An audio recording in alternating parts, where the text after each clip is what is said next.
E o fundo partidário bateu recorde histórico no Brasil. 19 partidos receberam um total de 1,126 bilhões de reais em 2025. Esse valor veio do orçamento da União e representa o maior repasse desde a criação do fundo em 1965. O Partido Liberal foi o que mais ganhou, com 192 milhões e 200 mil reais. O PT ocupou o segundo lugar com 140 milhões e 500 mil reais. Os 5 maiores partidos ficaram com quase 28% do total. O dinheiro ajuda a pagar despesas com funcionários, também sedes e atividades do dia a dia das legendas. O repasse aumentou 2,4% em relação ao ano anterior. A distribuição segue a lei eleitoral e os partidos precisam prestar contas à Justiça Eleitoral. Agora, Guta Pini de volta comigo na tela. O menos, digamos, agraciado ficou com quase 12 milhões de reais. Trata-se do Partido Verde, Guta.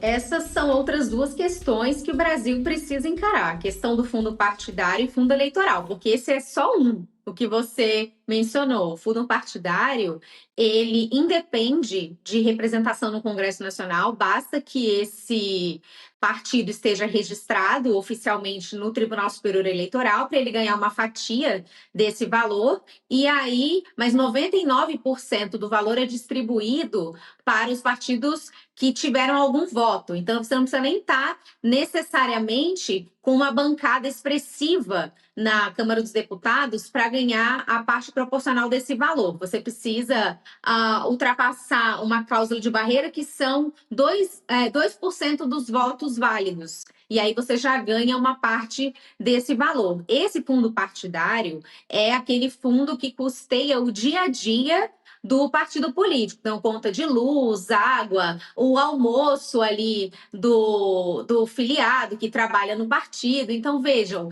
o brasileiro, ele custeia as atividades do partido. O fundo eleitoral, diferente, ele é para as eleições. Então, ele só é distribuído em ano eleitoral e no Brasil a cada 2 anos.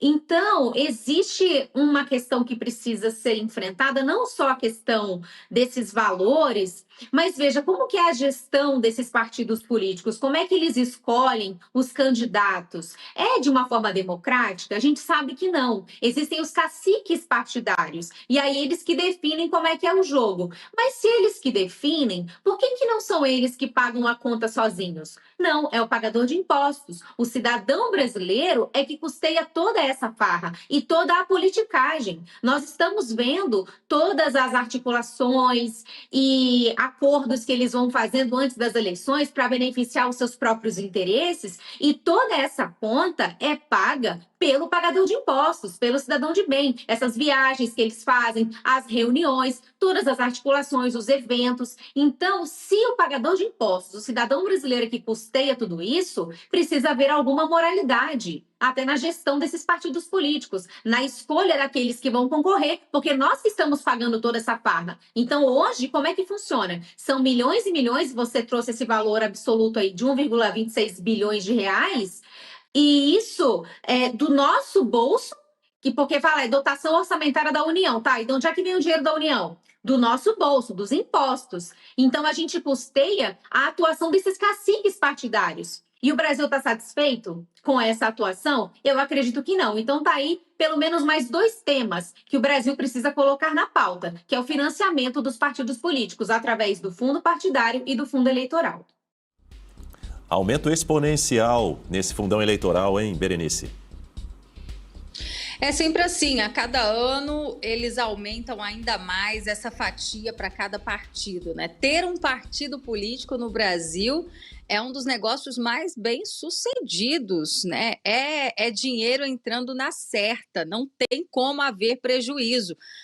O Partido Verde mesmo, veja a relevância deles, dos representantes do Partido Verde no Congresso Nacional, no entanto, abocanham 12 bilhões de reais. É muito dinheiro, né? E você fica se perguntando para onde vai todo esse recurso em ano eleitoral, se eles pouco conseguem ali fazer representantes, não só no Congresso, como também nos estados. A gente tem que lembrar que neste ano também teremos os governadores eleitos, deputados estaduais, enfim. É muito dinheiro, né? E para que tanto dinheiro nas eleições? Não, o ideal não seria que os representantes do povo ganhassem com seus discursos, não é mesmo? Com as promessas, mostrando, inclusive, aqueles que já foram eleitos nos últimos 4 anos, se merecem permanecer por mais 4, no caso do Senado, 8 anos. Então, é algo no nosso país que deveria mudar a forma como acontece. Lá nos Estados Unidos, por exemplo, não existe fundo eleitoral, são doações, né? Os empresários acreditam em um nome e fazem suas doações por conta própria. Aqui no país, isso foi modificado alguns anos atrás via lei também, mas as doações ainda acontecem, né? A gente sabe que ainda acontecem. Então, fora o dinheiro do fundo eleitoral, a gente coloca na conta também as doações que chegam de empresários, de banqueiros, enfim.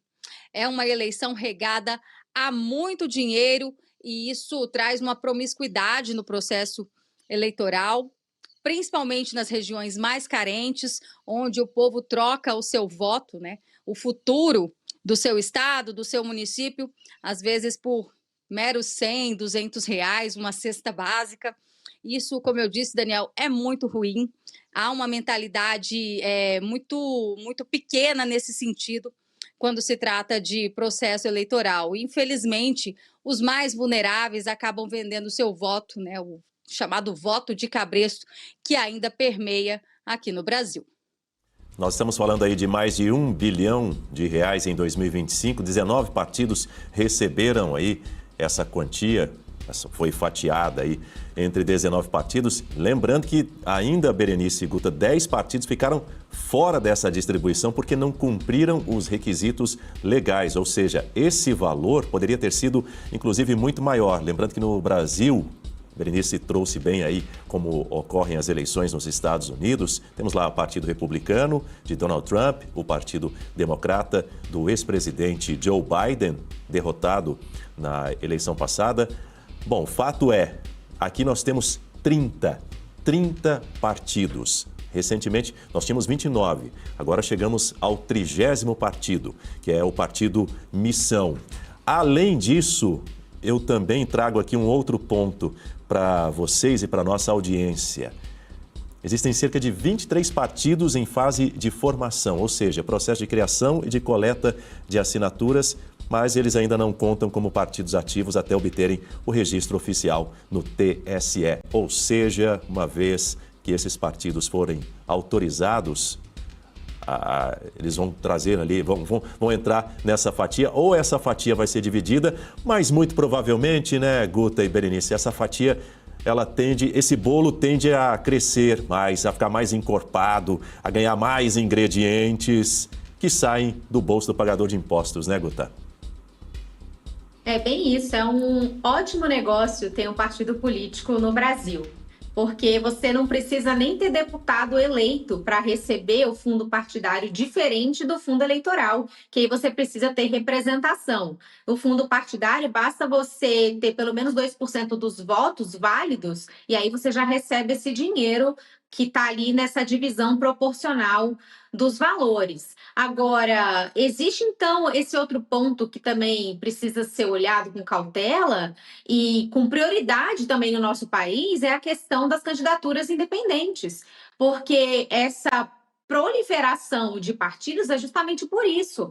Para que alguém se candidate no Brasil, ele precisa de um partido político. É obrigado, você não pode ter candidaturas independentes. Então, como é que vai fazer? Aí tem a pessoa ali que tem aquela vocação, que sente que quer estar na área pública, trabalhando como um político e fazendo a sua contribuição, ela precisa encontrar algum partido. E dentro de todo o nosso sistema eleitoral, às vezes a pessoa nem se identifica tanto assim com aquele partido, mas por conta da forma das eleições, ela acaba optando por um partido ideologicamente nem tão alinhado, mas para ela conseguir ganhar a eleição.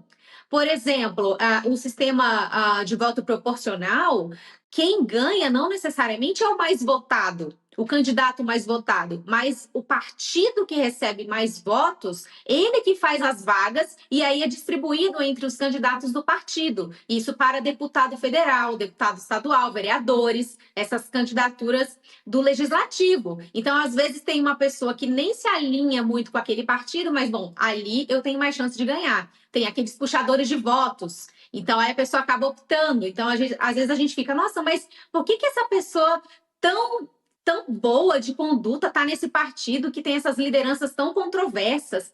Um dos motivos é esse, a questão do nosso sistema proporcional, que também deveria ser encarado e alterado.